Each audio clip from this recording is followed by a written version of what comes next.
So hello guys, what's up and welcome back to my YouTube channel. It's me, your girl barrister Neze, and this is Nezeville. Today's crazy week that was is not starting on a happy note at all. We will begin with the story of our dear African brother Kelvin Ngoshi. But please, this topic is very sensitive, so be mindful of the words that you put in the comment section. Please use slangs, abbreviations and misspellings.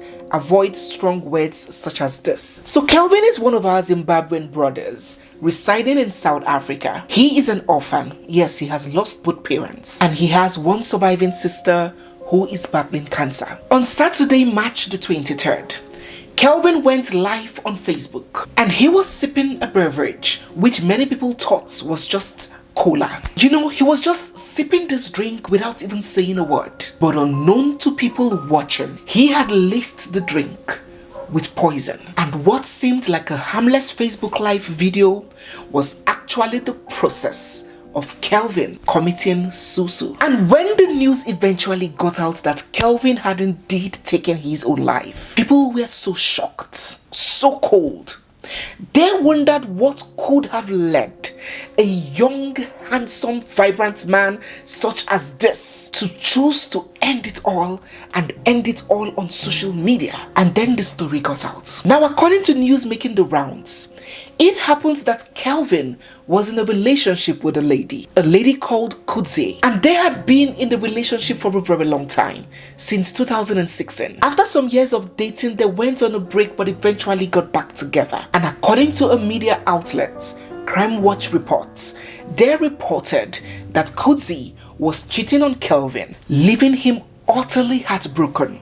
And in addition to her infidelity, she also reported Kelvin's illegal coal business to the authorities. And so he could not take the betrayal, he could not take the heartbreak, and then he decided to quit. He left behind a minor daughter and a sister battling cancer, whom he is solely responsible for her medical bills. You see, when this news made it out, of course, I felt all kinds of way about that situation. But what even prompted me more to talk about it was that it took me back a few months ago, 3 months back, when a similar occurrence happened, this time in Zambia. In that similar event, we had a brother, Nathan Mithi. He's a musician and artist, part of a music group, a popular Zambian music group called Ghetto Link. He was a member of that group. Nathan also ended it all because of his wife's alleged infidelity. Let us read a little bit of the note he left behind before he did the deed. He said, "A mother should always teach their daughter the truth, but your mother did the opposite. Your mother married you off even when I was still married with you. Cold-hearted mother. I have been married to Sabi freely from 2012 till today. We have had our ups and downs, and throughout the years, I wasn't a good husband to her because of her lifestyle. When I first met Sabi, for me it was looks and love at the time. She was young and beautiful looking. To be honest, I wasn't sure about her from the first time I met her. Something was off about her. I could not place it nicely at the time because I was also a young man too. After we got married, that's when I was told that she had 2 kids from 2 different fathers. You can imagine how that feels. Now listen to this part, because you know, most times, sometimes you might innocently fall into the wrong hands, but many other times there are red flags. For both genders, there are always those signs that sometimes we get overwhelmed with emotions that we do not pay any mind to. Now his note said, in the time of life, she had a 3rd man who wanted to marry her before me. The man died. He was killed by the first man who wanted to marry her, the father to her first child. So she had a fiancé, a 3rd man who wanted to marry her, and her first man that she has a first child for killed the 3rd man. I discovered that after the guy died, Sabi was so quick to fall in love again without taking her time to process her life very well and take the right step. Now let me skip some other details. He said again, Sabi tried to have sex in our house during the day with my friend by the name J.M. Brown. This was the first time I caught her in the act. I was so broken at this point in my life.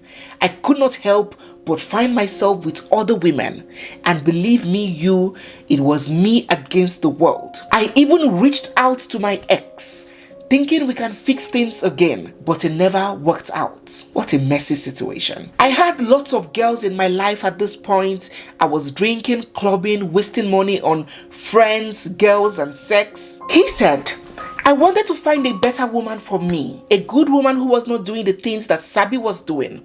I wanted to put an end to my relationship with Sabi so I could move on with another woman. But the more I pushed for me and her to separate, the more I was still with her. We could go our separate ways for a while, but before we knew it, we are back together again and again and again. I didn't understand what was going on at this point in my life. Then this man went ahead to say a bunch of stuff. How he, repented from his own ways and changed and, started a good life, expecting his wife to come back, but no, the wife was sleeping everywhere. He even went ahead to give a full list, details of the name, occupation, address, and everything of men that she had slept with. And the list I'm seeing right here is 12 in the course of the marriage. The notes that he left behind is so long. I do not want to bore you with all of it. But he went ahead to reveal how he begged his wife and, tried to mend their marriage, and she refused. She would leave the house, sleep with other people, switch off her phone, and all of that. And he said he has no other option but to end it all, leaving their children and leaving everything behind. Now, coming across these two stories, these are just a few out of many. More often than is reported, more often than we know, more and more people are ending it all, taking their lives because of a failure of a relationship, or because of the end of a love interest, or because of betrayal that comes from relationship or marriage. It is very rampant, even more rampant than you might imagine. So it's good that we talk about it, because you may sit pretty and imagine that you are immune to some things until it hits you at the spot you never expected. So it's good we have knowledge of these things, and while hoping it never happens to us, prepare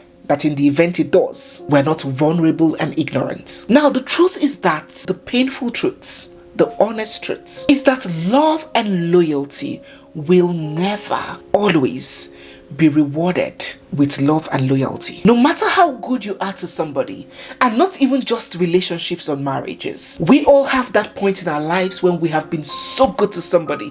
Maybe a friend, maybe a colleague, maybe a domestic staff, could be your in-laws. We all have that story where you have been so good to somebody that you least expect that goodness or kindness to be repaid with ingratitude or hate, but it did. So the first thing that you have to remind yourself is that in life, goodness and kindness do not always come back repaid in the same coin. The second thing that we all need to be abreast of is that human beings, by our own very nature, are selfish. The human mind is structured to think about oneself first. And in life, many people are more loyal to their feelings, to their agenda, to their benefits than yours, to what is best for them than what is best for you. There are exceptions, but we're talking generally here. We're speaking generally. Now, without being overtly cynical, without being a love skeptic or a love cynic,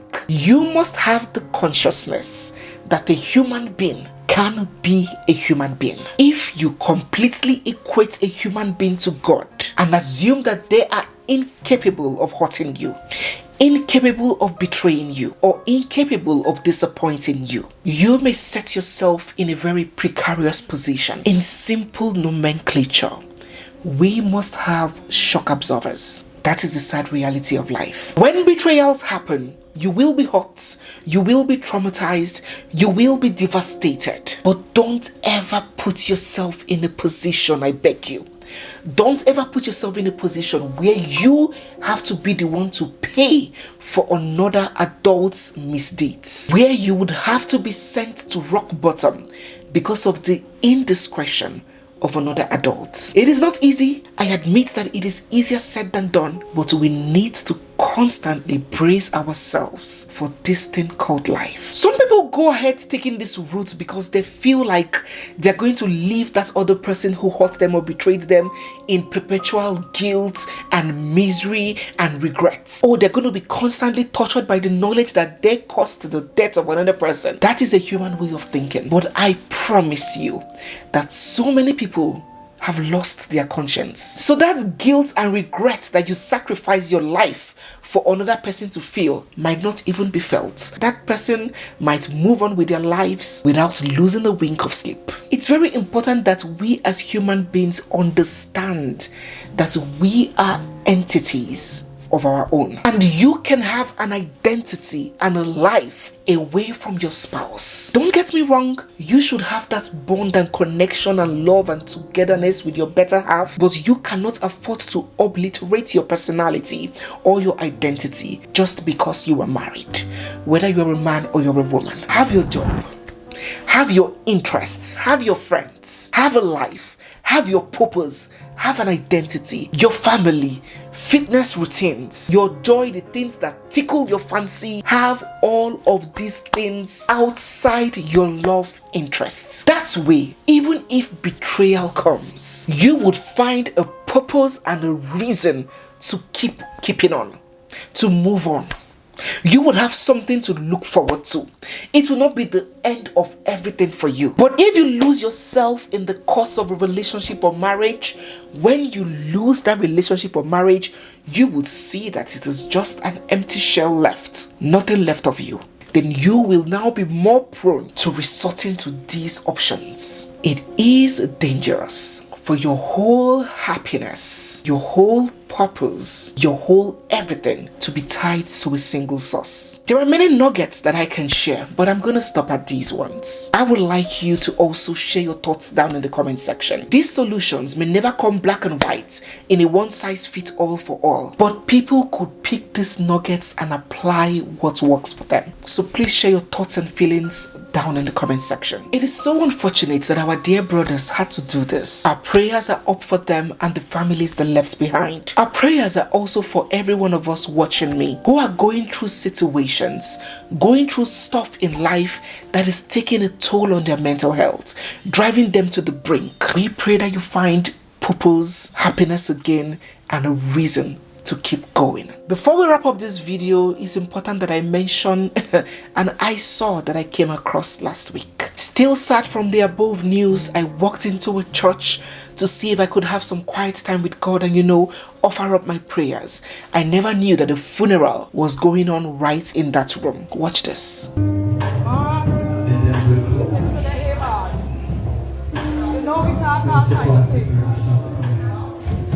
I pay for this. I pay for this. I pay for this.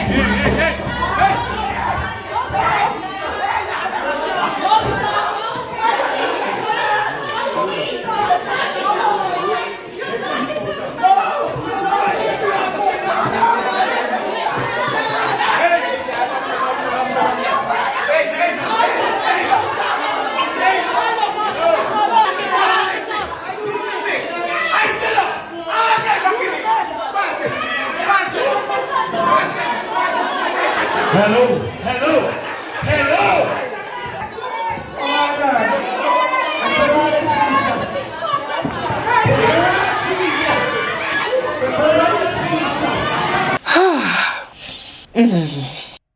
So in the crazy week that was a video of a funeral of a man who just passed, and his side chick was very much present at his burial. She arranged teddy bears round his remains, which she claimed is to help him have an easy journey to the afterlife. And his wife was not having any of that. She was seen throwing and flinging out all the teddy bears that the man's side chicks arranged around him. And before you knew it, a fight broke out. Now that is the news making the rounds about that video that we just saw. Even in death, our dear brother here cannot even rest in peace again. Which kind of wahala be this? May God keep giving us the wisdom to make good and informed choices in our lifetime. Choices that will not haunt us during our lifetime and still pursue us in debt. This kind of thing, it tire me no be small. So guys, yes, we have come to the end of today's video. If you're new here, you're seeing me for the first time, or if you've been watching without subscribing, don't forget to hit the subscribe button, give this video a big thumbs up, drop all your comments down in the comments section, turn on your bell notifications and stay glued because we have so much more coming your way. Please don't forget to drop your reaction about these two stories down in the comment section, okay? It's me, your girl barrister Neze, and this is Nezeville. I'll see you guys in my next one. For now,